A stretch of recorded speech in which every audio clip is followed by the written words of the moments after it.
And that should get us And streaming, I see so levels. you'll let us know. I So see we got levels. We got levels. Once we got levels and a confirmation that we're live, then I can hit music and we can... Let's see. We can get the train rolling almost properly tonight. I believe we should be live if we go. Yep, there we are. So we are. We got it back. We hear it. Now I just we gotta see it. lower the.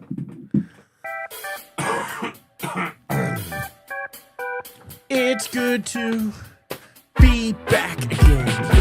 Yeah, let's go. Back again. I can't believe What I'm am I gonna say this. I can't believe I'm gonna say this, but let's go Knicks! Bing bong! I should have got that drop for today. I'm gonna get it for next week. I don't know why I don't have the bing. I mean, the way drop. this schedule is set up, they'll still be playing next week no matter what happens. Yeah. Which, by the way, let's just start right there. Let's start right away with a little round ball rock. I actually watched the majority of the game last night, and I can't lie, when they were going to commercial break and I actually heard that, mentally my brain shot to the 90s. It was kind of surreal how But it was also felt. good basketball too. It was So an like you were amazing watching game. So you're watching a really good game with two of the best teams out there. Some people think this could be the finals right here. Which I have something to share with you on that one once you finish what you got to say, because I heard that too. Yeah, but a lot of people think that this could be that. But I mean, unbelievable way to start. The NBA was very happy last night. Their stars showed up. Their stars played. The refs let them play. Like they were halfway through the second quarter and neither team had more than 3 fouls. Like as a team, no player in the fourth quarter went into the fourth quarter with more than 2 fouls. Like the refs let them play. They let them play a physical brand of basketball.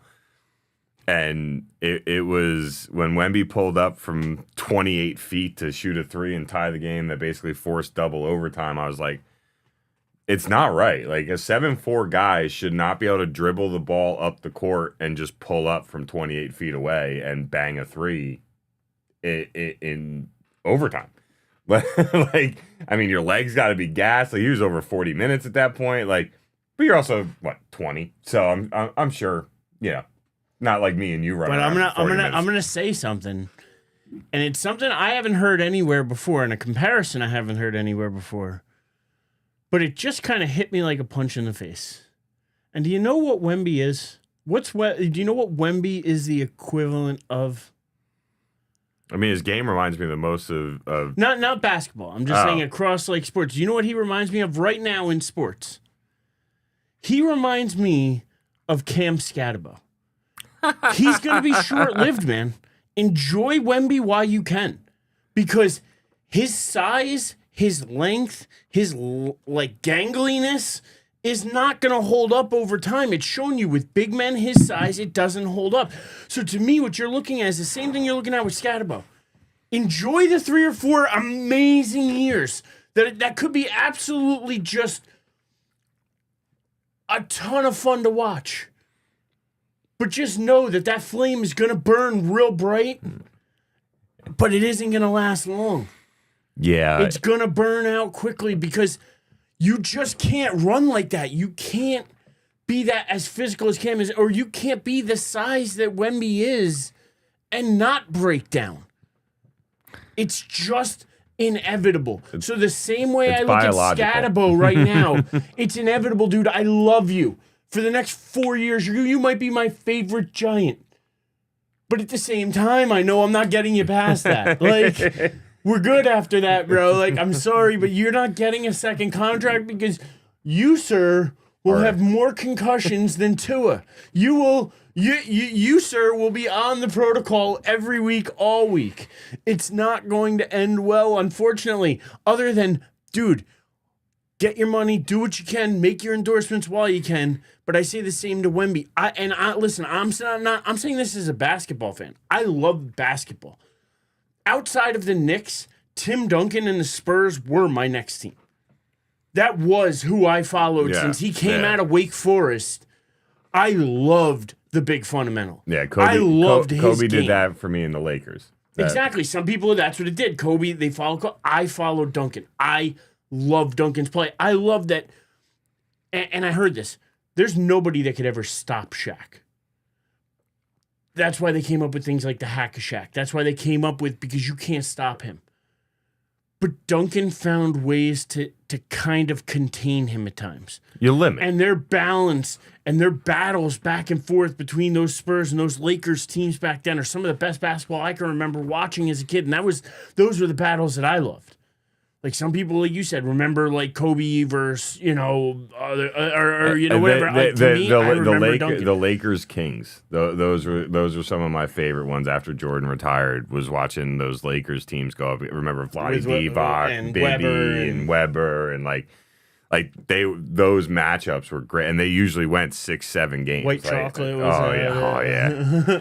Jason Williams, man, he was something else, dude. He was so much fun to watch. But yeah, no, I get it, right? And I think... And that's where it comes back to Wemby. Wemby's fun to watch, dude. The guy can do everything on the court. Literally everything. But insane. How long can he continue to do everything? And that's what I say. So right now, I think for the next 4 years, 5 years, the Spurs are in their another championship window where they have it.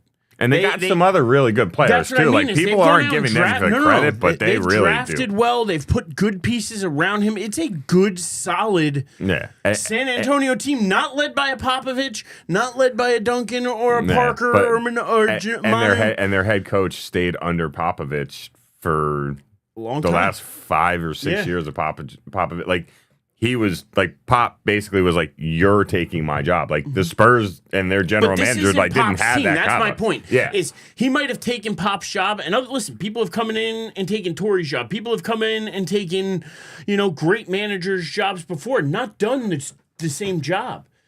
This guy's already gotten them back to the Western Conference Finals. This guy's done more for the Spurs than Popovich has done for them in the last 10 years, and this is with his team. I feel like. Not a Popovich team. So that's where I'm going to give him credit. But I love this team. I love the energy. I kind of hope that they continue it because I want to see a 7-game series. I want to see if you give me 7 games like this every day, let's go. That's the bad. I love it, and I love it. And here's where I'm going to throw it to the Knicks side and the East side. I love it if you're the Knicks. Have them go double OT for 7 games straight, baby. Because where I actually was going when we started this was because you had talked about the time off and we're still going to be watching this later on. I love the time off for the Knicks. And I'm going to say this, normally I hate it. Normally I want to keep momentum, especially when you're riding as high as the Knicks were riding. Offensively and everything else, to have that large break sometimes isn't great. But I love this because it allowed him to get healthy. It allowed OG time to not rush back from a hamstring injury. Yep. It allowed Mitchell Robinson he's to me the equivalent of a 90s video game player where you would watch the health bar drop. And then you'd put him on the bench and the more time he was on the bench, the health bar would go back up. It's kind of that. I feel like the more time Mitchell Robinson's off, his health bar just goes up. And the more healthy you could give me a Mitchell Robinson and a Cat, you have 2 monsters on the court that can go up against Wemby, that can go up. And I think it would actually be pretty wild if the Spurs were to win and the Knicks were to win, and you'd get a rematch of the last time the Knicks were in the finals, which was the Cup. Well, no. I'm talking you would also be a finals matchup from the Cup that they start the year with now. Oh, they played each other. In the in-season tournament. The in-season tournament that the Knicks won. They actually beat the Spurs in that tournament. So it'd be interesting if you got at the end of the year, because we all think that tournament means nothing. Yeah. Nobody plays for it. That the 2 teams at the end fighting for the actual championship were the 2 teams fighting for that championship too. So maybe it comes down to that competitive fire and spirit. Yeah. Maybe it comes down to, you got to have talent, but who wants to win? Yeah. And maybe these 2 teams just wanted more. Maybe the Knicks were really legitimately upset about the way last year ended with Indy and the way they went out, and they want to right that ship. And maybe the Spurs are like, we know we got this window in Wemby. We got to take advantage. So I look at it. Maybe they're two teams again on a collision course. It's weird to say. I mean, I think I'm not going to predict it because I'm telling you right now, I think it's going to be OKC and the Knicks. I just think OKC, they're just still on that run right now.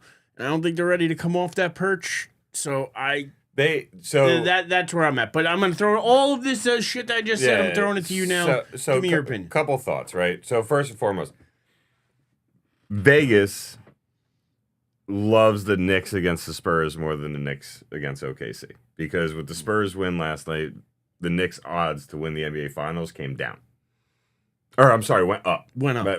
Sorry. I get mixed up because the number goes down, but it means that they think they have a better chance. So it always throws me off, which is why I don't gamble. But anyway, so they were plus 550 to win the finals before last night's game, and then became plus 500 after this first one, game one. So Vegas thinks that the Knicks have a better chance to beat the Spurs than they do to beat OKC, right? So as a Knicks fan, you're like, okay, well, I mean, we say it for over 10 years now, right? Trust the money, all right? The money knows where it needs to go, all right? With that said, there's a reason the books are still in business. Yeah, like there's a reason DraftKings and FanDuel and MGM and all these and guys, all of them because you know what? They're doing okay. Yeah, but you know what? They just seem to. Everyone thinks they're smarter than them. And this is what I want to say is because you know me, I love to gamble. I can gamble. I do gamble. I play cards. I do. But I also know, I also know the limits. Yeah. And I know, there's a reason that they're as big as they are and they make as much as they do, and it's not because they lose. Yeah. It's not it's not because everybody out there who plays is a winner. Yeah. You know what I mean? And that's the thing there's a reason why less than 1% of our population can make a living off of gambling. Yes. Right? It's hard to do. And that's why a lot of times when you look at the Vegas numbers like that, you kind of gotta, and you gotta take it into account because they're usually not far off. No, they're very rarely are they completely wrong, right? They might be slightly wrong, and very rarely are they completely wrong. So, might not be a bad idea. Maybe throw $50 down on the Knicks to win the championship. Who knows, right? But when you look at last night's game, right, and before we dive into the Knicks Cavs matchup, when you look at last night's game, OKC has to figure out how they want to guard Wemby, right? You go get Chet Holmgren. 7'1", tall, lanky, can shoot from the outside, play a little bit with his back to the basket. Pretty much a slightly smaller version of Wemby. Not as good. I think everybody would agree with that. But similar, right? Why do you have a guy like that on your team and your 6'4" shooting guard, point guard, Alex Caruso is guarding Wemby in the paint? And don't get me wrong, Alex Caruso is one of the best defensive players in the league, been one for the last couple of years. I don't know as a head. I'll disagree there. I think he's a good energy guy, good off the bench guy, but if you look one of the best defenders. I don't think he's all NBA defensive. If you look at where he's fallen in all NBA rankings and everything, he's one of the top defenders in the league over the last 4 or 5 years. Makes some splash plays on offense here and there. But it's more the veteran presence. Like OKC brought him in for more of a veteran presence and helped take a little bit of the ball handling off from SGA, let him be a little free. Anyway, I don't understand why we feel that's a good strategy, right? Like, no. Wemby's got him by over a foot. Like, it looked like me trying to post up my daughter. Like, that's how big of a difference the size is with these guys.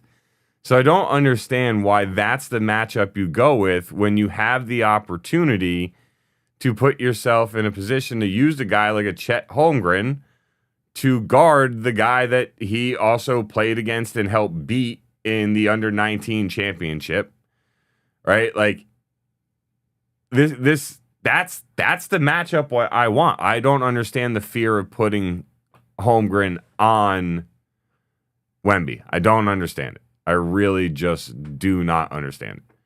Are you looking for Caruso? Second from the top. No, I wasn't looking for somebody else, actually, but I don't see him. So that's why he has to be injured.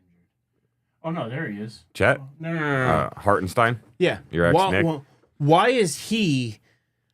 And this is where I don't want to. I don't even want to put this in the. I don't even want to put it in the ether. I don't even want to say it because I don't want to wish it into existence. But why wouldn't you put somebody like a Hartenstein on Wemby? Why wouldn't you get physical with Wemby?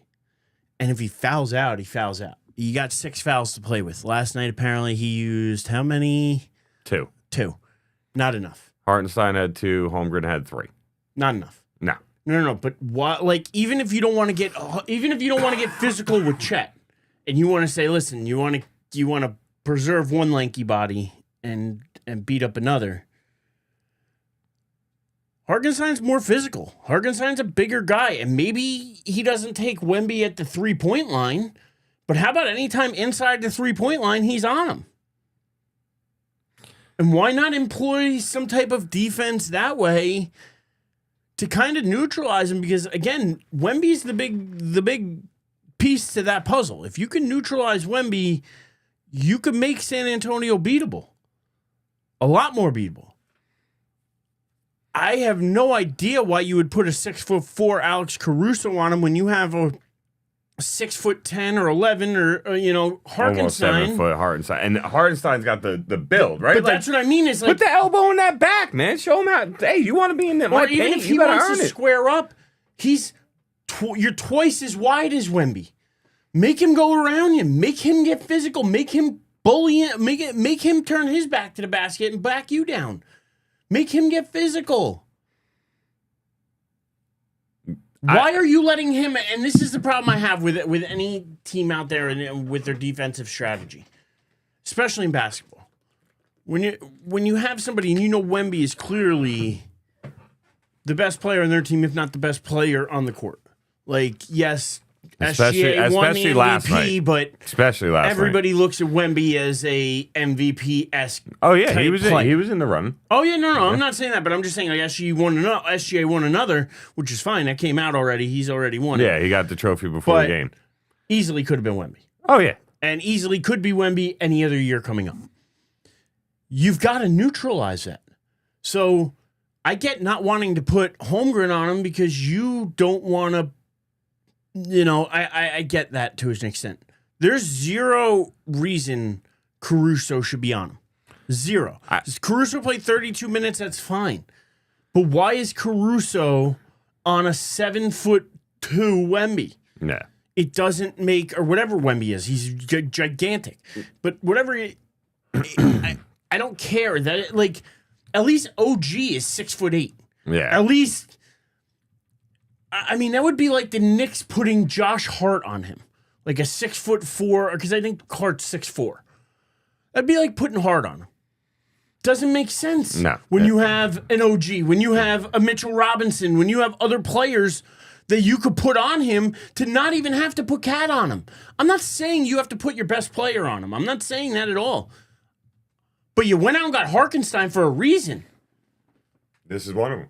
You would think so. Yeah. So tell me, Dave, where the hell am I going wrong? Why is it so?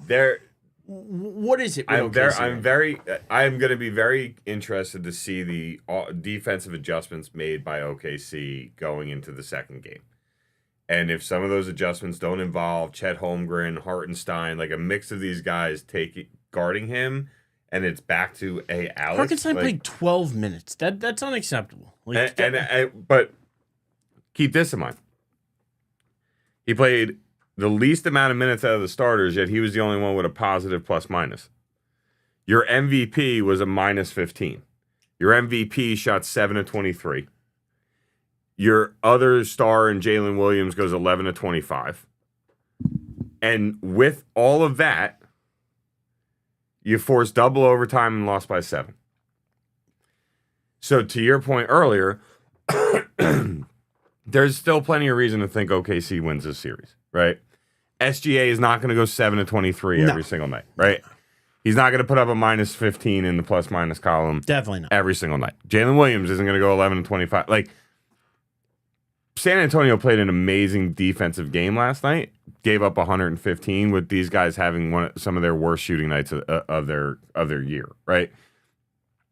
But when you look at what Wemby did, dropped over 40 points, got over 20 boards, had 3 blocks. Like, he can literally do that every single night. Some of their road, what I think is interesting and where the Spurs need to probably make an adjustment is they only went 9 guys deep, right? So when you look at it, they had their 5 starters play, 4 come off the bench, right? When you look Who's at coaching Tibbs? Yeah, right. Who's got this tonight? Where you're looking at OKC, right? They had Ajay Mitchell come off the bench, play 34 minutes. Cason Wallace come off the bench, play 28 minutes. Caruso 32 minutes.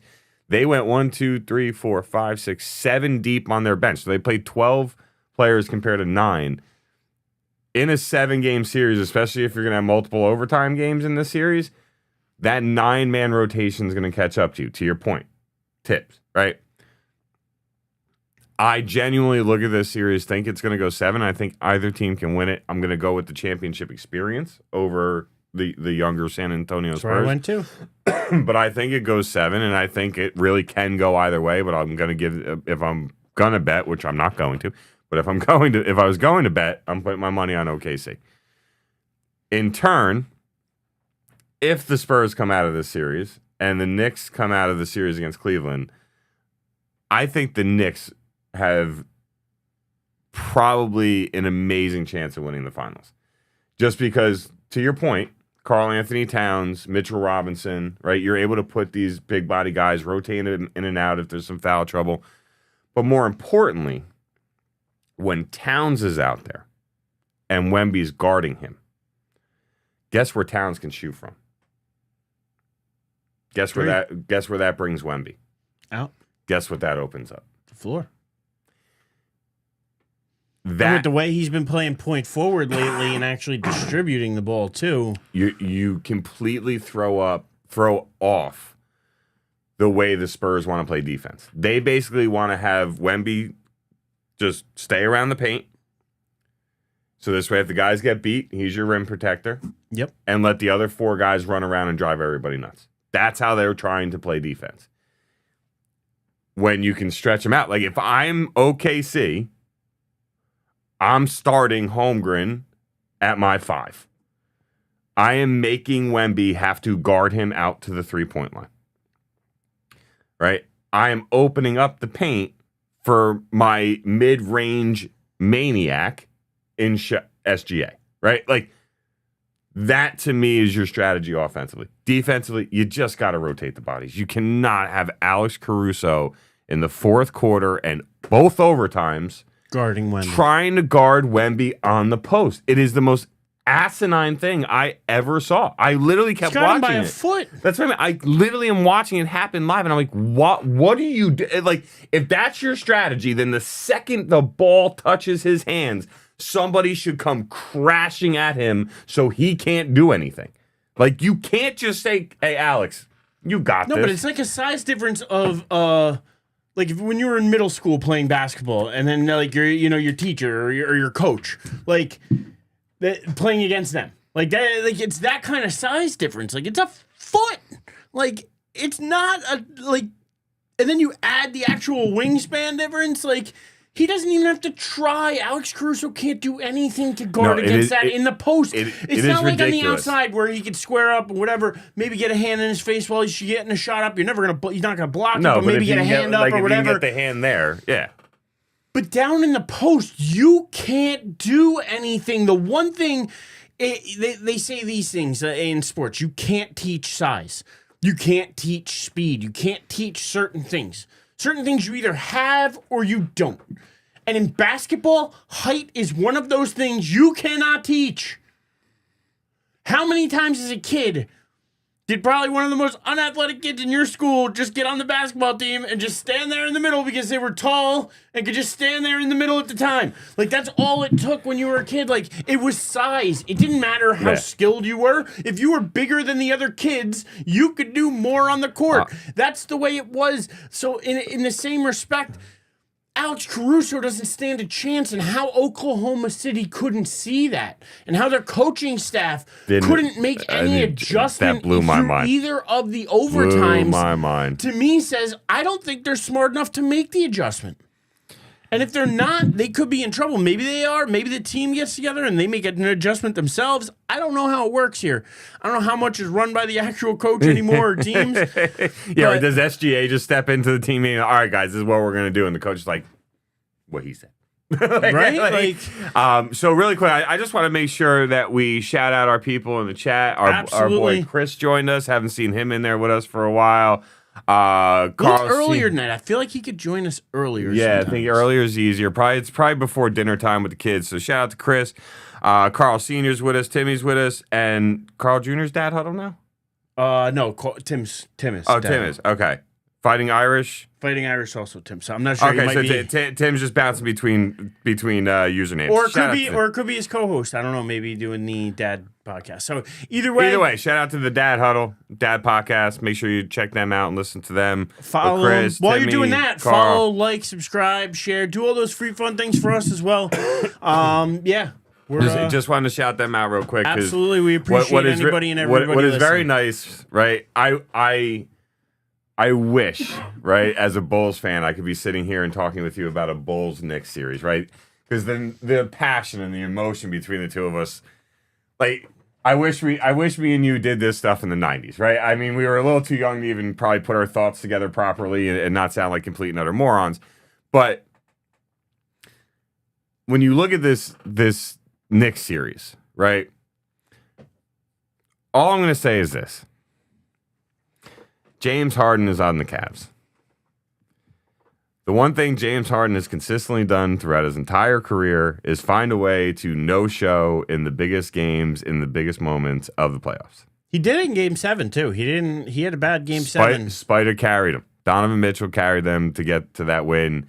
Detroit, they've got some looking in the mirror to do because how do you get the number 1 seed and then just collapse in the second round of the playoffs? But we know this. No. We talked about this all season. Yeah, I know. We mentioned it on and off all season. They're just too young. They're not ready yet. Second year of Cunningham. They've clearly taken a step up in the East. They played well as a team. But the one thing we talked about all year, we did not think they had the experience to get deep into the playoffs. And this was a year that they needed something like this. They needed a Game 7 ass kicking at home because you want to know what? I think this Pistons team could come back with a vengeance next year. I think they could come back even more hungry next year and be ready for this kind of playoff series that they haven't been involved in yet. So I don't look at it as a failure for the Pistons because this is exactly where I thought they were going to be. I actually thought it was going to be Boston here, not the Cavs. Yeah. But other than that, it's exactly where I thought the Pistons would be. So I can't say I'm surprised by any of it. I can't say that I think that the 60-win team was a bad team or that they were. I just think they were young, and I think they needed this kind of experience to get them to where OKC is. How many years? We talked about for 2 years at least with OKC, where I was like, they're not ready yet. They're not ready yet. And then finally, that third year, they took that step. I think it's going to be the same thing for Detroit because Cade Cunningham's the real deal. He's a great player, and they're putting good pieces around him. So I don't think the Pistons are going anywhere anytime soon. I don't think they're a one and done. I think they could be a top 3 or 4 East team next year as well. I think that's fair. And also looking at the East is very top heavy in my opinion anyway. So that it keeps that window open for them. But when you look at this matchup, like I'm nervous for it. You are going to need, from my perspective, from somebody that doesn't have an emotional investment into the series, right? Like from my opinion, for Cleveland to manage to win this series, you are going to need a Herculean effort from both Donovan Mitchell and James Harden. I don't think that without both of them performing to the level that you would expect them to as a Cavs fan, I'm gonna disagree. I don't think they can keep up with Brunson and Towns and OG and Hart and I don't think they have the bodies to keep up I with disagree. them. I think Spider could just put on the suit, put on that cape, or just put on the suit, hop and in just the phone go wild. booth. You know what I mean? Like everyone has counted Harden out so many times, and he's performed so poorly. The man is due for one. Just one series. He's due for one. He's due to show up big in one game or do something great for one game. Why? Because I hate to say it, it's been the Knicks' luck for most of my life. Oh, you sound like a Cowboys fan. I sound like a Met fan. I sound like a Cowboy fan. But this is the one sport. It's fair. The Knicks and the Rangers are where I'm a little jaded. I got to be honest with you. This is why you want to have faith, but it's hard to. It's really hard you because have to force it on yourself. You know, it is. Look, and that's where, like, to me, I don't want to sit here and call this an easy series because everybody you asked, if you said who would the Knicks want to play in the conference finals, everyone was saying the Cavs. Give me the Cavs. Give me the Cavs. Give me the Cavs. I kept telling people, be careful what you wish for, because although the Pistons did beat up on the Knicks in the regular season, that's the regular season. As it goes by on the ticker. Speaking of which, where did you get the ticker? So that's Janice. So shout out to my wife, Janice. Got to give her all the credit. She got that. It's pretty badass, right? It is. I mean... And so I actually have to ask because Tim's asked me about it as well. So that's why I have to figure it out. I'll have to figure out where Janice got it. So, Timmy, I just want to get some credit for how smoothly I asked that without messing anything up at all. But while you were talking about your slight trepidation on whether or not the Knicks are going to win this series, Timmy's like, I'm still waiting on Erich to tell me where he got the ticker from. So I'm like, I'll get you the answer for that ASAP. So all of a sudden I just see it going by, Knicks Cavs. I'm like, oh, let's just slide. Honestly, that's slid that right into the show, baby. Didn't interrupt the flow. What I hope he tells you is that's the same answer I gave him, that Janice gave it to me as a gift. So I have to ask her where she got it. I can't help past here, Timmy. I can't help past here, but I'm proud of myself. If Janice is downstairs listening, she could throw it in the chat for Tim. That'd be super helpful. But yeah, no, it is badass. And it's pretty cool because you can pick different graphics for it as like it scrolls by. So like for goals or for like home runs. That's the thing. I'm already seeing the week 1 NFL schedule go scrolling by, and I'm like, oh yeah. I caught your eye catching it a few times. I saw Cowboys Giants. I'm like, wait, what? Oh, right. That's already week 1 of this coming season. And I got a case for the bat now, so I actually moved. So that's actually that's why it looks higher. Okay. Yeah, it looks all right. Up slightly higher, so a little bit more in view, I feel like, as well. So yeah, he said my transition was perfect. So shout out. But as far as my gang, baby, let's go. As far as my Knicks go, I got to tell you, they're making the finals. Like, I'm going to say, like, as much as I want to be... So you do have them winning the series. You're just not 100%. You're not like, yo, let me throw down a second mortgage on them winning. Hell no. Okay. I'm not throwing down a second mortggage on anything. fair. Let's be fair, my friend. I'm in the same boat as you. We're throwing around that kind of dollars. But at the same time, I 100% believe that this is the best Knicks team I've seen since the 99 team. I think this is the best Knicks team I've seen since... probably the mid-90s teams. I love the way they've come together and played basketball. I love things like Brunson. When they asked him, like, well, how do you feel being the superstar on this team and you're not getting the ball as much with this new offensive style, blah, blah. He says, well, 1, I'm not a superstar, and 2, I care about winning. Whatever we got to do to win, that's what I want to do. And the thing is it's not taking any shots away from Brunson. It's just getting Cat more involved in the offense.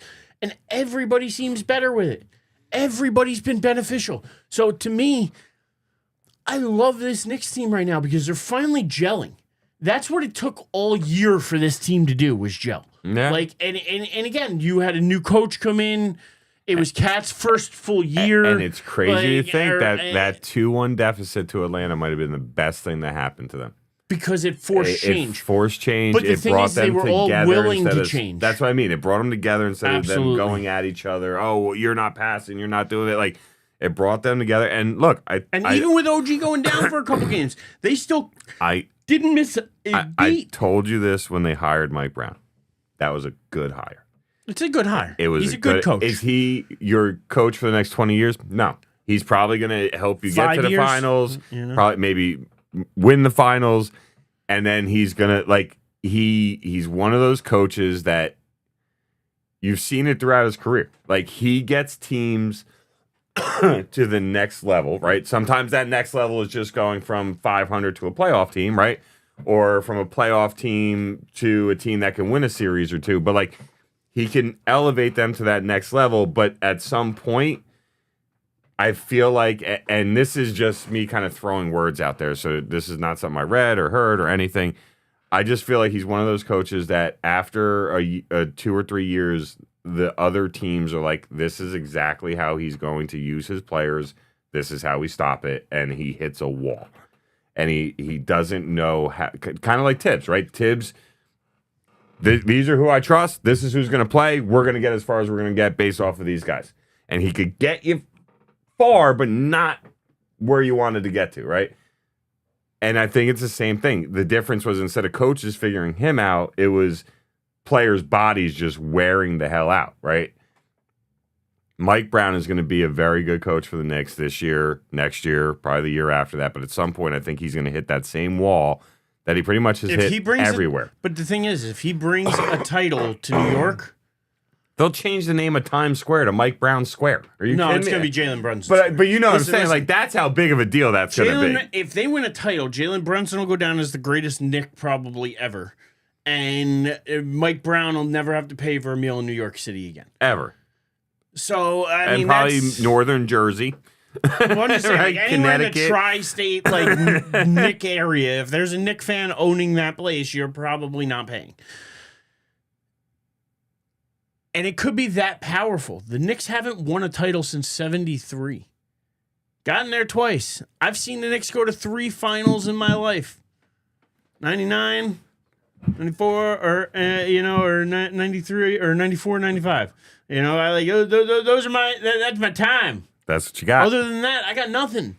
I have not seen it in my lifetime, so to be able to at least see one would be cool. I've seen the Rangers, I've seen Yankees, I've seen Giants, yeah. I've seen every team win but this team.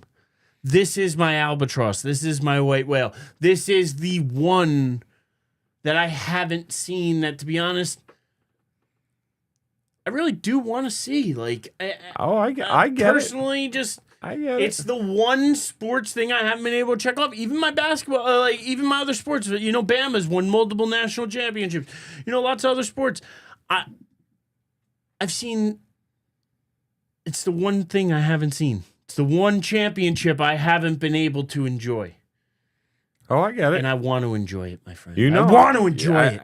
You know, when you put it that way, right, it kind of makes you, like, because I constantly, right, like, it's been a rough stretch as a Cowboys fan, right? There's no denying it. But, like, I did get to watch them win 3 Super Bowls. I was just so young that I didn't appreciate it when it came down to the hard work and the things that those guys had to put in to win it, right? I was just like, oh, my God, my team's great. They won a Super Bowl. Yeah, right? Like, no actual concept of what it took to get there.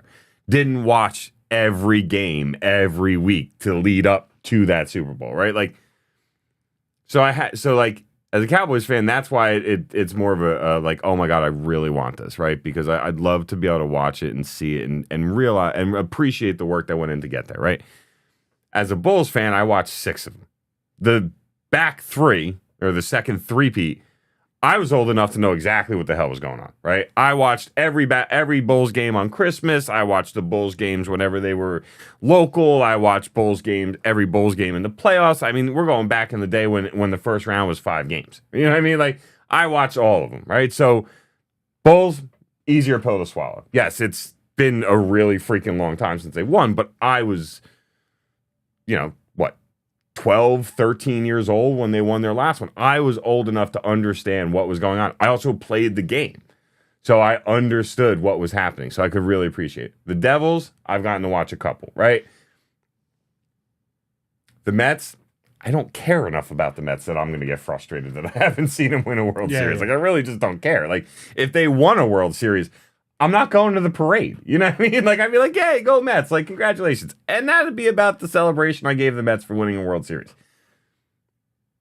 So when you talk about it like that, right? Like, and I put it in the chat, right? Like, I can't believe I typed it, and I can't believe that I actually mean it, but I am genuinely rooting for the Knicks. Like, I really am.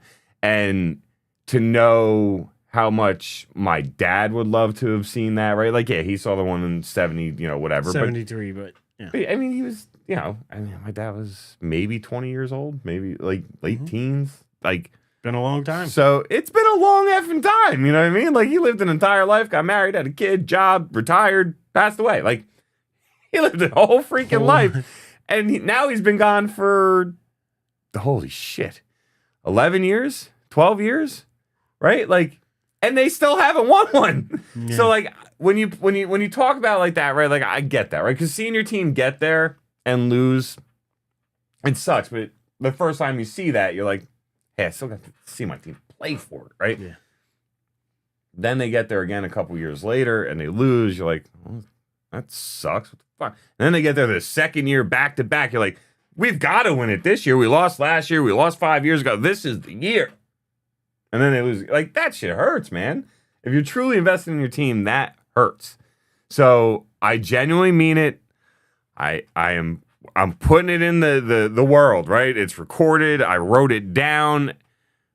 Let's go Knicks, man. I am rooting for them, and I just hope that they don't suffer the pain of all the other teams I root for. So if they do lose, blame me. Be like, Dave, it's your fault. You rooted for them. So, oh, excuse me.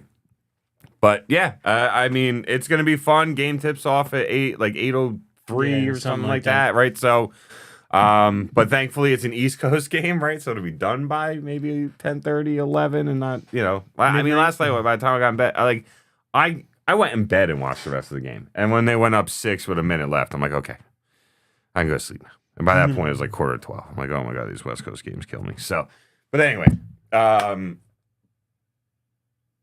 it's not the only playoffs going on. No.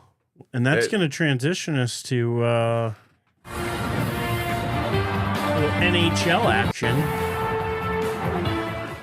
as the conference finals also kick off there starting tomorrow.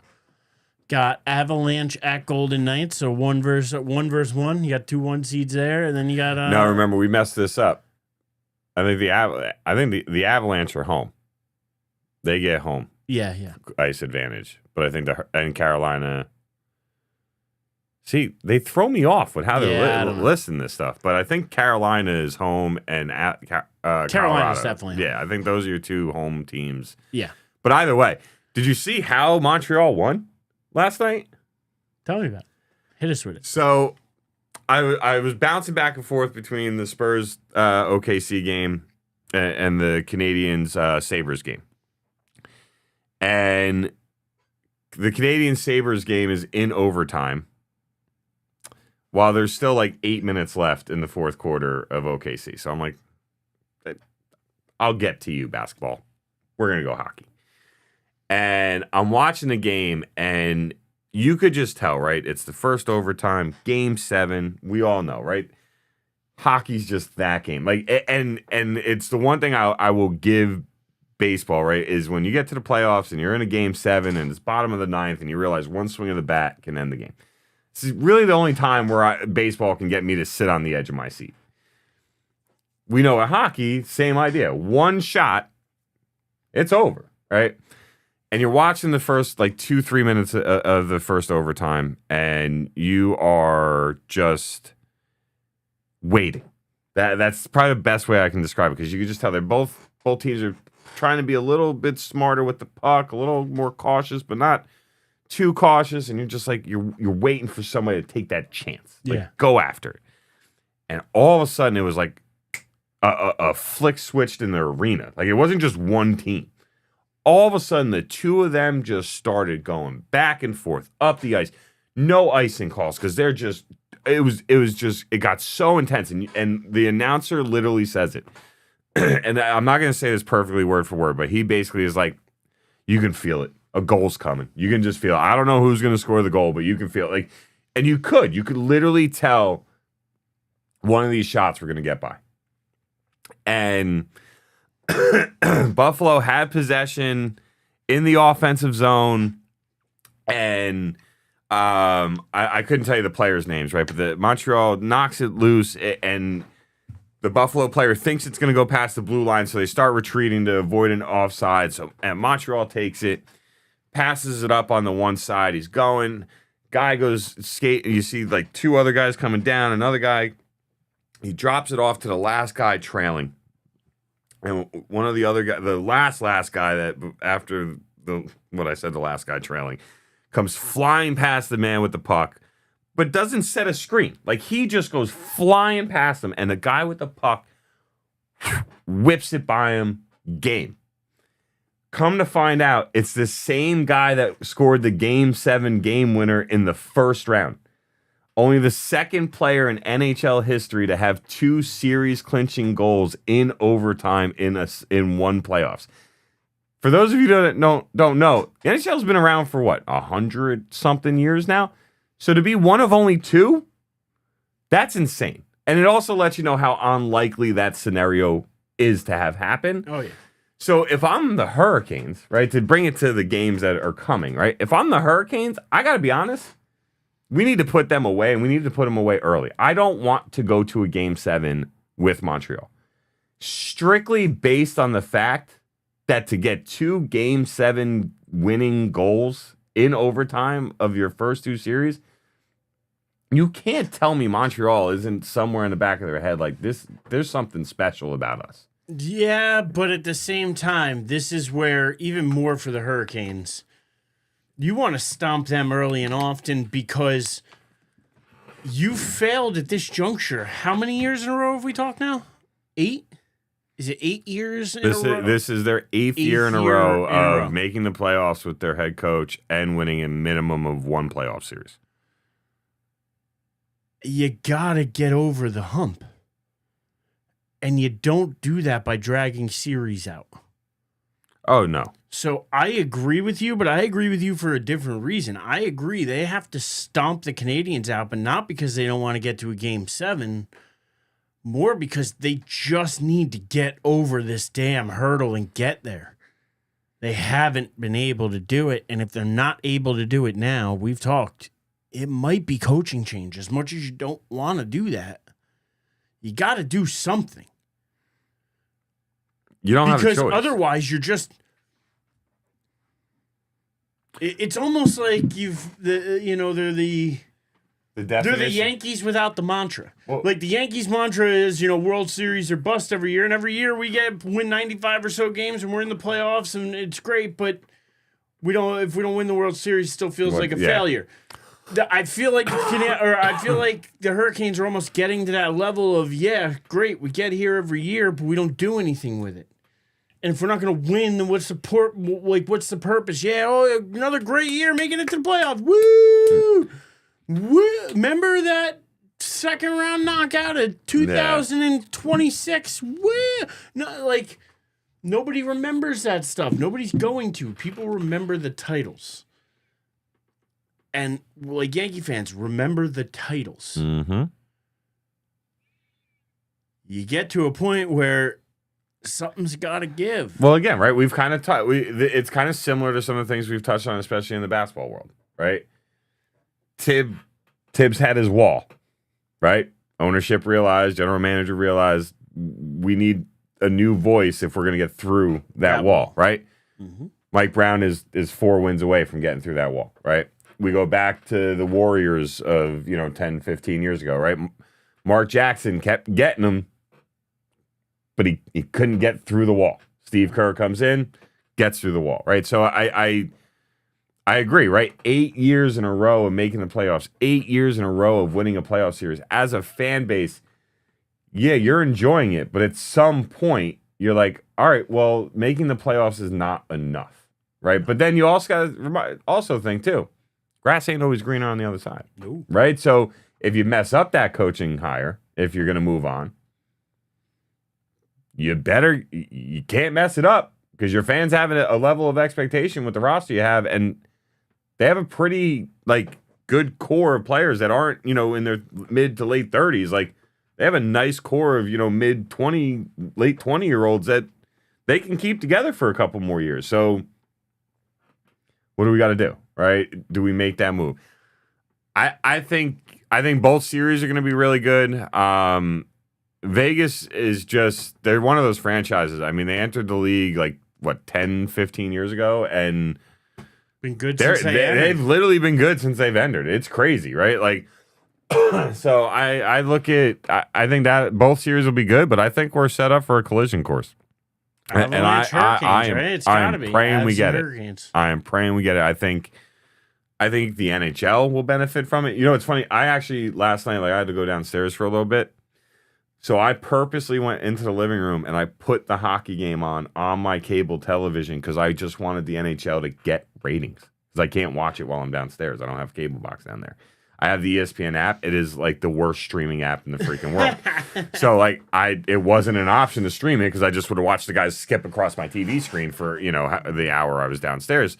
So I just put it on because I want them to get the ratings. Hockey is genuinely moving its way up the rankings in my eyes, and slowly but surely starting to surpass basketball for me. Well, let me ask you this, because I think it's an interesting point you bring there, because you're saying like how it's starting to surpass. Now, let me ask you something. Do you think that this is what's the right way to ask this? Do you think it's like an age thing? Like as you've gotten older, you've maybe begun to appreciate other sports more than maybe you didn't appreciate when you were younger? Because let's be honest, me and you played more basketball than we did hockey, like growing up. And I only played roller hockey. I couldn't ice skate to save my life. No, me either. And honestly, I couldn't say roller skate either. So to me, I played more basketball, so I ended up watching more basketball. But as I got older and I started going to more hockey games, appreciating more hockey, and actually understanding the sport more, I grew way more of an affection for it. And I grew way more into the sport and became way more of a fan. Yeah. But it took time to get there. But I think it's an age thing. Like I think when you're younger, you gravitate towards more of the things you're actually doing and playing than trying to appreciate something that you're not. I think that's fair. I think the thing with me in hockey is Amanda. Okay. So Amanda, her favorite sport is field hockey, right? Mm-hmm. She played it, she coaches it, so on and so forth, right? Also, shout out to my wife. She got the field hockey head coaching job at Mobeard. Oh, nice. Private school in Morristown. Yeah. I was very, very proud of her. So shout out to my wife. But she's the major influence in it because hockey, out of the major sports that you can watch on TV, hockey is really the only one she ever cared to watch. Football, I've gotten her more into because I sucked her into fantasy. Because after, and she'll tell anybody this, she loved football. She was a huge Giants fan. And once the Giants ownership did what they did to Eli and Coughlin, she was done. It bothered her emotionally. She was angry with what they did. And I will say this to this day: what the Giants did to Eli Manning and his starting streak was one of the most effed up things I've ever seen. Was it McAdoo was the coach? Yeah. Then that guy should get ran over by a freaking New Jersey Transit train. That was one of the most. It was bad. It was a bad decision all around. It was disrespectful. Poorly done. So I can understand her frustration and wanting to step away from the team at that time. So big hockey, big hockey fan, field hockey, men's ice hockey, obviously not the same sport, but similar styles of play and things like that, right? So the hockey thing really started with Amanda. But then once we started going to games, that's where I just got sucked in, right? Because even at my youngest, and how much I loved basketball, the game still wasn't as entertaining as watching a hockey game. Because hockey just doesn't stop. They take their intermission. Hockey's great, I will say, one of the best sports to see live. That's what I mean. Like live going there, to me, it translates so much better than on TV. Oh, yeah. It's easier to follow and watch. Yeah. I feel like I can understand why not everybody might not love to watch games on TV, but I'm telling you, go to an arena, check out a game live. It is one of the best sporting experiences live. So I'm throwing that out there because it just is. I don't care. I've been to every type of sporting event out there, including tennis. I've been to US tennis matches. I've been to other things. I can honestly say there is nothing more exciting than live hockey, and to me, like, even football. Like, I would rather, if you gave me any of the sports to see live, I'm probably picking hockey.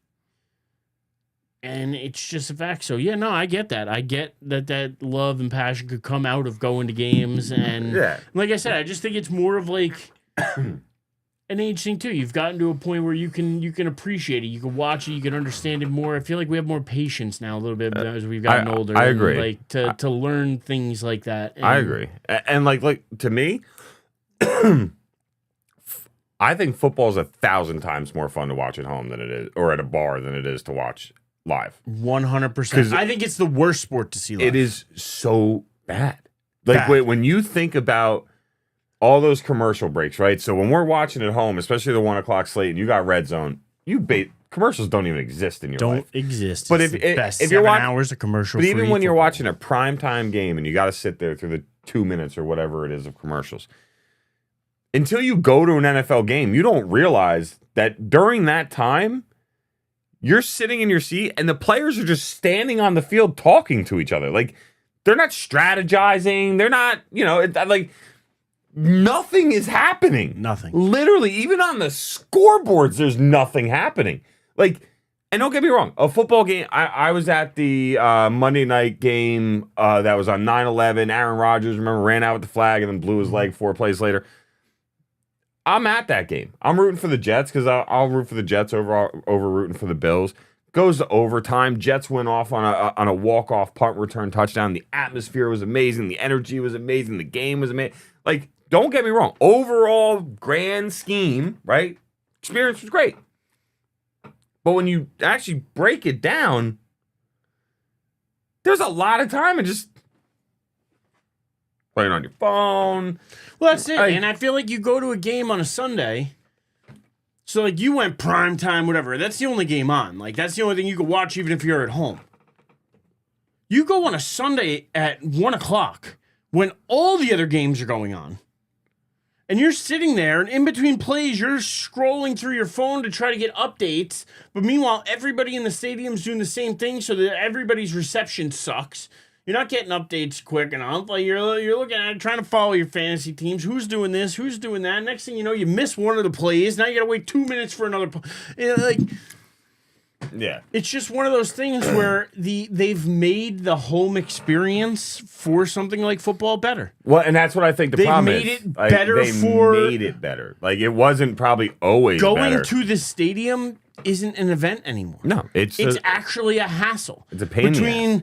And especially in this area, between parking and just getting in the stadium, you're easily $50 to $100 before you even walk in the door. What are you paying for parking now? $50, $60 based off of where you park? If you're willing to park far enough and take the bus over, you're still spending $25, $30 freaking dollars every time. And it sucks. Then, like I said, then you go in, everything is, stupid expensive. 3 times the price it should be. You're going to inevitably buy some kind of souvenir, get some kind of drink, some kind of food, whatever. You're paying $18 to $20 for a beer. Then you're sitting there, and like I said, and then you've got to spend half the time you're sitting there looking at your phone, not even looking at the field, the game, the whatever. What are you paying for at that point? So to be honest, I really haven't been to a lot of games in recent years because, especially football-wise, like, I go to a hockey game at least once a year, twice a year. Sometimes me and Janice will go to games. We go at least once a year. It's great. I love it. I used to make that commitment with football, with all the sports pretty much outside of basketball. I used to make that with football and baseball as well. The last couple of years, I haven't done that. Yeah. It just hasn't been the same. You get a better experience from home, and if I'm going to pay for an experience and I'm going to sit there and look at my phone half the time, I'll do it from my couch. Save the money. Like, they haven't, at some point, and I know we've gotten way off a track from the playoffs here, but at some point, they have to make, like, regular season things and, like, going to the stadium an experience again. And when they do that, listen, I'm sure they'll get 3 times the amount for tickets for games. I'm sure that everybody will want to go and whatever. But they need to find that way to upgrade. And I don't know how they do that. I'm not creative enough right now to think of a way. But they need to find a way to evolve. Well, like Amanda was looking at tickets for the Sunday night game, Week 1, Cowboys-Giants. And she was like, I was thinking about getting that for you and my dad. You know, and like, obviously, we would go. But, like, I was thinking about, getting that for you and my dad. And I'm like, don't waste your money. She's like, what do you mean? I'm like, I don't like going to football games. Mm-hmm. I especially don't like going to Cowboy games. Because I'm going to go representing my team. I'm going to go and root for my team. Now, you're thankfully, gonna hear shit about it, and like, thankfully, I'm not like the asshole that's gonna start a fight with somebody because they're like, "Oh, Dak, you suck." Like, I'm not gonna be like, I'm not gonna have that type of experience. By the 50th time somebody walks by and goes, "Cowboys suck," you're gonna be like, it's just it's exhausting. There's no. So, you can't get away from it. Especially like going to a Cowboys-Jets game. I did that a couple years ago. That's nowhere near as bad, right? Because the Jets have zero reason to even. But the Giants are in division, too. Like so. And, like, literally, I kid you, I've been to 3 Cowboys games in my life. Every Cowboy game I've ever been to, they've lost. So there's just another reason why I don't want to go to a Cowboys game. Like, I do not want to be there, spend that money, and then still watch my team lose. I have no interest in Amanda, can you do me a favor and buy Dave and your dad some tickets to that game? Even though he doesn't want to go, send his ass. I want the win. Yeah, exactly. But yeah, so look, bringing it back. Hockey is much more enjoyable at the game than it is home. Oh yeah, 100%. By the way, I love even if you're not drinking, it's still like you said. It's easier to follow. It's easier to see where the puck's going and what the guys are doing and have a clear feel the hits. Yeah, like when you see the glass shake and hear all that, or. I mean, my favorite, if you got good enough seats and it bangs off the post, that ding sound, it's pretty freaking cool. Like, it really is, because the puck moves too damn quick to actually track it from when the guy hits it off his stick into the puck. But all of a sudden, you see him shoot, and you just hear ding, and you're like, oh, shit, it was that close. But I think we're going to have 2 really good series. I don't think either series is a sweep. I think Carolina has a better chance of winning in less games than Colorado does, because I think the Golden Knights are a very good hockey team. But the war of attrition is continuing in the NHL, and these are going to be some really good series. And I just hope we get that matchup, because I think I think you're right. I think they're going to be good, but I don't think they're going to be as good as maybe you're thinking. I don't think either goes 7. I think Avs in 6. I think Hurricanes in 6. That's what I'm going with. Avs in 6, Hurricanes in 6. Lock it in. And then Avs, Hurricanes, finals. And I'm still calling it Knicks OKC finals. Just to bring us full circle back to the basketball as well. I got Knicks OKC still, and I got Avalanche Hurricanes. I've been pretty dead fast the last 2 rounds about this. I'm sticking with it, even with the Spurs Game 1 win. Where are you at with both? With NBA, NHL, let's wrap it all up into one nice little ball. I'm gonna go San Antonio in 7. I'm gonna go Knicks in 6. I'm gonna go Colorado in 7 and Carolina in 6. All right. And that's the thing, right? Like, this is what you hope for, right? Because we always say it with the NBA, or I'm sorry, the NFL, right? Like, when it's one and done, anything can happen. In a 7-game series, yes, things can happen. Injuries, different things like that. Like, the attrition is more impactful than... But when you strictly look at talent, especially in the NBA... A 7-game series, I'd say 9 out of 10 times, the better team wins the series, right? And that's why I have the Knicks winning, and that's why I have San Antonio winning, because I think they're the better teams between them and who they're going against. But the margin, especially in the West, it's pretty small.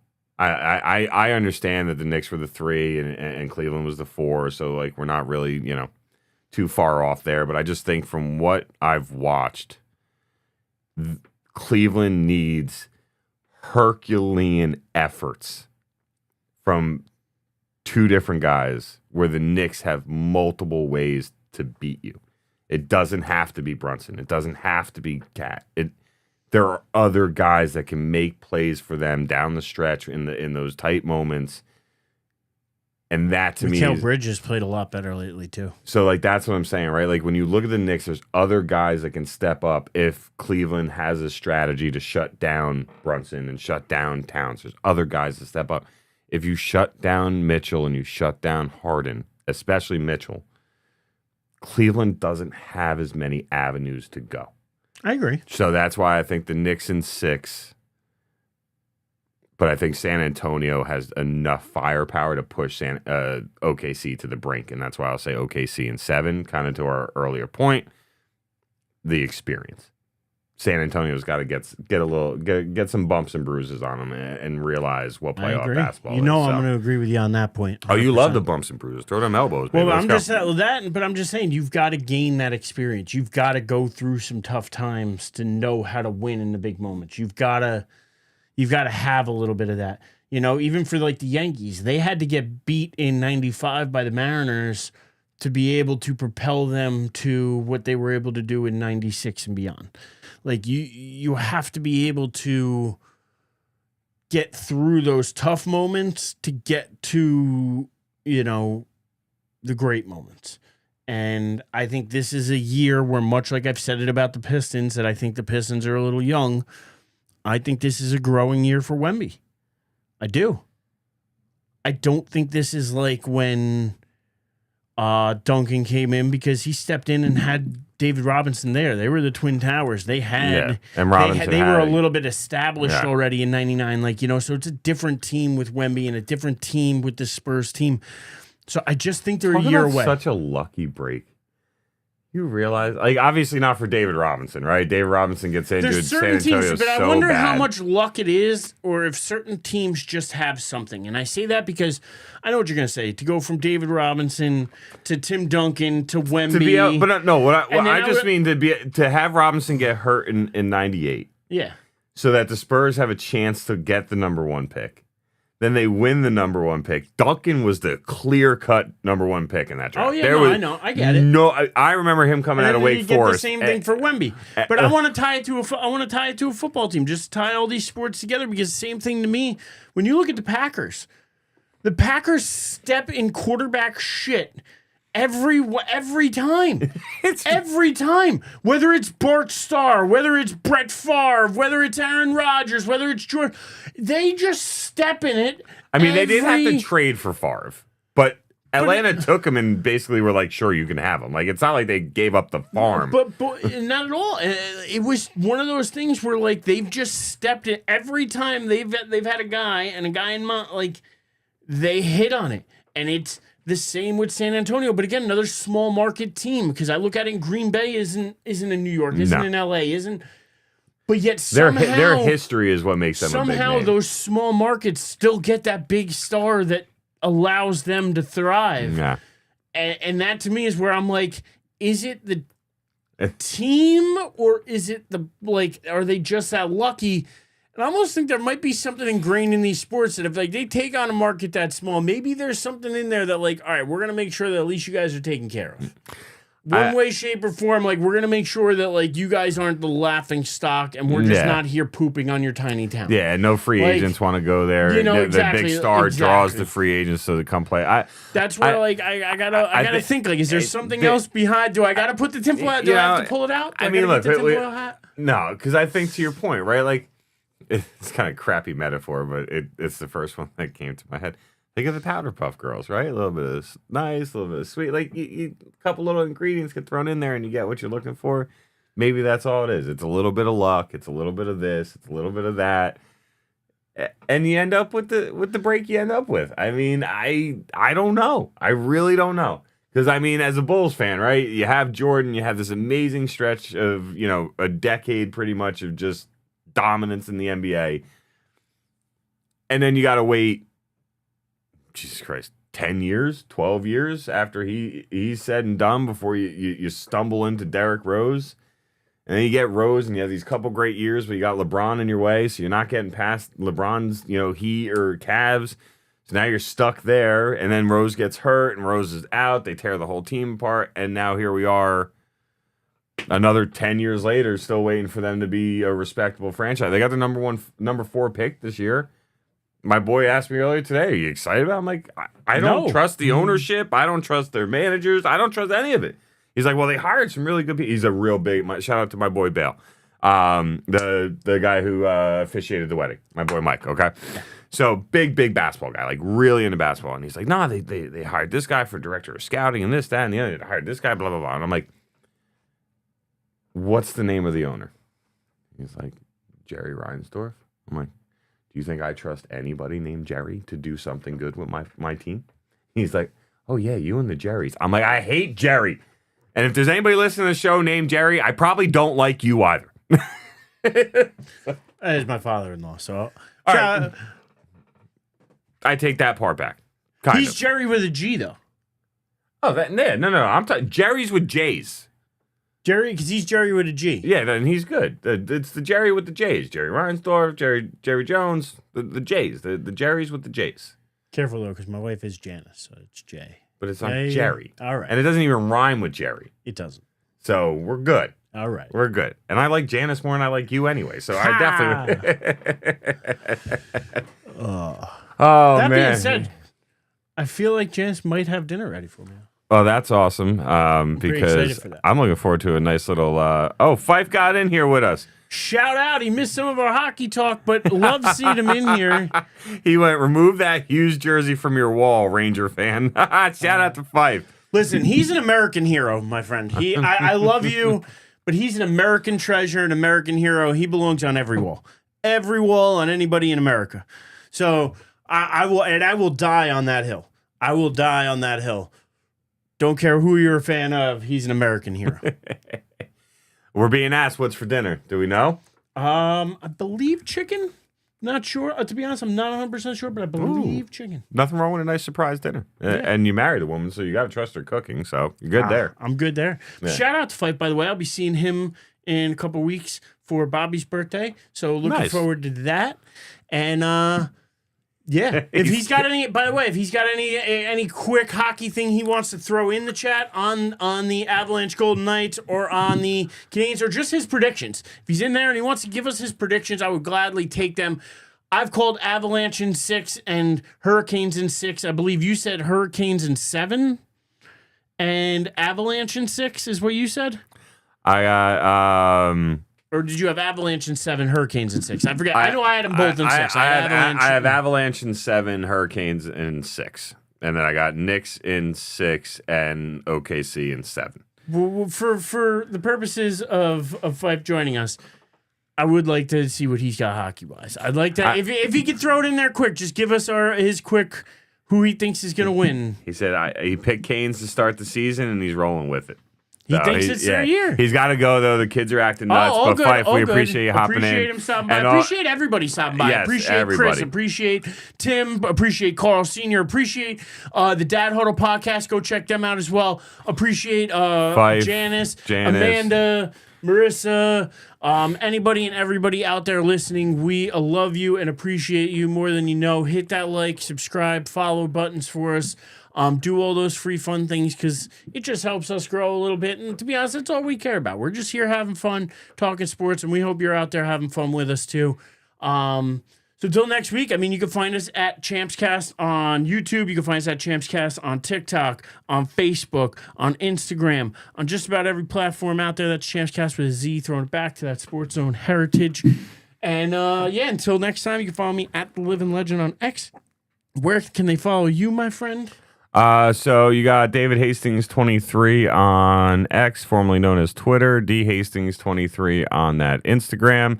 And Fife also said if you want to have a Hughes jersey up, then it's got to be a USA jersey. It can't be a Devils jersey. So I really, really hope that conversation continues when you get the chance to see him. It'll continue. And he's just thrown in there. Colorado's going to be tough to beat in the finals, but I think Brendan Moore gets one this year as a coach. He's a great coach. Couldn't agree more. We touched on it earlier, Fife, I think, before you hopped in. 8 straight years of making the playoffs since he took the job. 8 straight years of winning a playoff series. This is the year they get to the finals. Let's get over the hump. Go get and see if we can get that Lord Stanley's Cup. But yeah, I really hope this conversation continues when you see Fife. I'm sure and, he will. and he keeps pushing I'm sure he will. But yeah, we'll be back next week. He doesn't thank see you. all the other Devils jerseys I'm hanging amongst the rafters here too. He's only seen that one, so that's okay. That's all right. I think next time we know, I think there's a Niedermeyer. Yeah, I was gonna say, next time you know he's there's a going to few join, others. you should just have nothing but Devils jerseys in the background, just to get under his skin a little. I'll alternate. I'll go Devils, Rangers, and just really fire him up for the show. If you have a Devils hat and a Rangers hat, put one on backwards, one on forwards, and just rotate them throughout this. No, I'll wear a Rangers shirt and my Raise Hell hat. And oh man, well, we appreciate all you guys. I appreciate you, my friend. Absolutely. More than anything, I want better execution. Next Are we time. clear on that? Let it be I known. want better fucking execution. Have a great night and a great week, everybody. We'll see you next week.